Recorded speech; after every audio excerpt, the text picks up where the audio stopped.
In the shadowy corridors of Cold War America, far from public scrutiny, the United States government conducted one of the most disturbing research programs in its history. This wasn't fiction or conspiracy theory. It was called MKUltra, and its existence has been confirmed through declassified documents and congressional testimony. Welcome to the U.S. government's most chilling experiment, and it might be true. I'm your guide through this dark chapter of American history, where the boundaries of ethics, consent, and human dignity were not just pushed, they were shattered. What if I told you that for nearly 2 decades, the CIA conducted secret experiments on unwitting American and Canadian citizens? Experiments involving mind control, hallucinogenic drugs, sensory deprivation, hypnosis, and psychological torture. Would you believe me? You should, because it happened.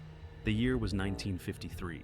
The Cold War was intensifying, and fears of Soviet and Chinese brainwashing techniques had captured the attention of American intelligence agencies. Rumors swirled that communist powers had developed methods to control human minds, to create sleeper agents who could be programmed to carry out missions against their will. In response, CIA Director Allen Dulles authorized a covert program codenamed MKUltra, a series of experiments aimed at developing mind control techniques for use in interrogations and covert operations. The program was placed under the direction of the Chemical Division of the CIA's Technical Services staff, led by Dr. Sidney Gottlieb, a chemist later nicknamed the Black Sorcerer. The stated goals were clear: develop techniques to manipulate human behavior, find ways to extract information from resistant subjects, and explore methods to protect agency personnel from enemy control. But what followed would go far beyond defensive research. MKUltra wasn't just one experiment, but a sprawling constellation of 149 sub-projects conducted across dozens of institutions, universities, hospitals, prisons, and private research facilities. Many of these organizations had no idea they were working for the CIA, as funding was carefully laundered through front organizations like the Society for the Investigation of Human Ecology.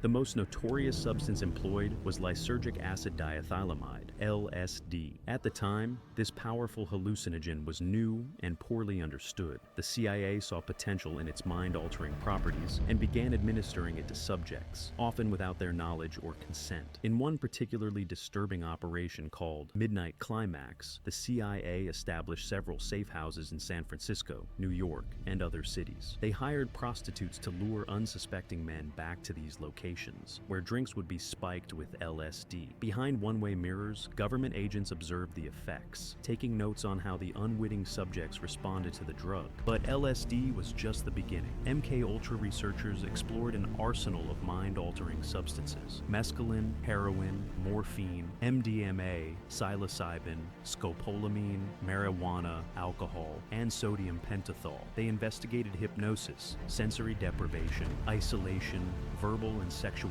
abuse, and various forms of psychological torture. Perhaps most chilling were the experiments involving psychic driving and depatterning, techniques developed by psychiatrist Dr. Ewan Cameron at McGill University's Allen Memorial Institute in Montreal. With CIA funding, Cameron subjected his patients, people who came to him seeking help for minor psychiatric issues like anxiety, to a horrifying regimen. First, depatterning. Patients were put into drug-induced comas for weeks at a time while subjected to massive doses of electroshock therapy, up to 360 times the normal intensity. The goal was to completely erase existing memory and personality. Then came psychic driving. In this phase, patients were forced to listen to repetitive recorded messages through headphones, sometimes for days without interruption, in an attempt to program new thoughts into their minds. One patient, Gene Steele, who sought treatment for mild postpartum depression, was kept in a chemically induced sleep for weeks, given LSD without consent, and subjected to over 100 electroshock treatments. When her family finally saw her again, she didn't recognize them. The victims of MKUltra came from all walks of life. There were prisoners who were offered reduced sentences in exchange for participation, though they weren't told what the experiments actually involved. There were psychiatric patients seeking help for minor conditions. There were sex workers and their clients. There were military personnel told they were testing new combat equipment. And there were the unwitting,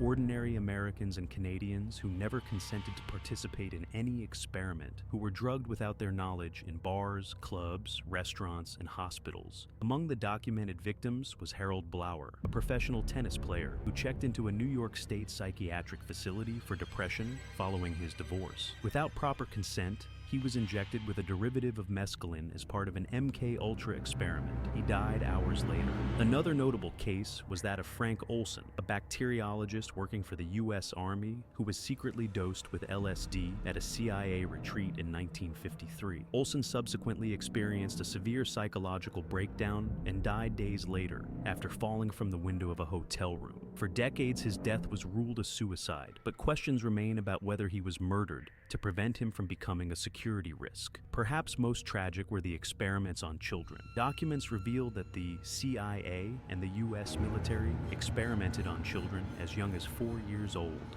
At the Fernald School in Massachusetts, students were fed radioactive oatmeal without their knowledge as part of a different but related radiation experiment program. MKUltra might have remained hidden forever, if not for a series of events that brought it to light. In 1974, New York Times journalist Seymour Hersh published a report on domestic spying by the CIA, prompting investigations by both the Church Committee in the Senate and the Rockefeller Commission in the executive branch. These investigations uncovered the existence of MKUltra, but there was a problem. 2 years earlier, in 1973, CIA Director Richard Helms had ordered all MKUltra files destroyed. He knew the program crossed ethical lines that could not be defended. However, a clerical error saved about 20,000 documents from destruction, financial records that had been stored in a different building. These surviving documents became the backbone of what we know about the program today. In 1975, following these investigations, President Gerald Ford issued the first executive order prohibiting experimentation on humans without their informed consent. In 1977, a Freedom of Information Act request unearthed more MKUltra documents, revealing the true scope of the program and leading to Senate hearings where CIA Director Stansfield Turner testified about the program under oath. The full impact of MKUltra is difficult to measure, partly because so many records were destroyed and partly because many aspects of the program remained completely hidden. We know that the CIA officially concluded that their experiments failed to develop reliable mind control techniques. The program was officially halted in 1973. For the victims, the legacy is clearer. Many suffered permanent psychological damage. Some experienced physical health problems that persisted for decades. Some never recovered their full memories or sense of self. But for many victims, justice never came. Many died without acknowledgement of what had been done to them. Others were dismissed as delusional when they tried to tell their stories. Despite what we've learned, MKUltra still leaves us with troubling questions. How could such a program exist in a democratic society? What oversight mechanisms failed? Were all the experiments really terminated, or did some continue under different code names? And most importantly, could something like this happen again? The human mind remains the final frontier of freedom. MKUltra reminds us it must be defended, not just from foreign threats, but sometimes from the very institutions we trust to protect us. If you found this video informative, please consider subscribing and sharing it with others. The first step in preventing history from repeating itself is ensuring that history is known. Thank you for watching.